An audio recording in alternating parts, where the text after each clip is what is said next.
از کلینیک دریا با شما صحبت می‌کنم.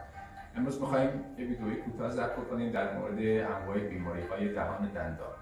در داخل حفره دهان دو نسج عمده دندان و لثه وجود داره، بنابراین دو بیماری عمده مربوط به هر یک کدوم از این بافت‌ها قابل تعریف کردن هست.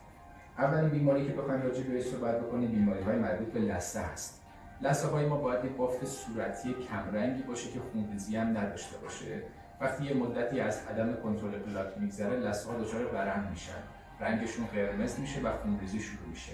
یه سری از بیماری‌های لثه وجود داره که باید دنبال پیشگیری و درمان اونها باشه.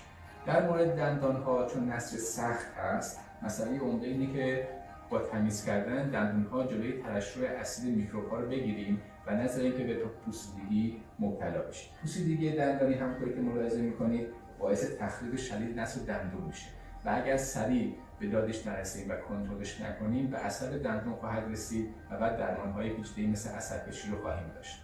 پس هم با کنترل پلاک جلوی بیماری‌های لثه‌ای رو میتونیم بگیریم، هم جلوی بروز پوسیدگی‌های دندانی. امیدوارم که بتونیم با این روش‌ها و با این آگاهی دادن‌ها و کمک به همدیگه از مشکلات جدی‌تر جلوگیری کنیم.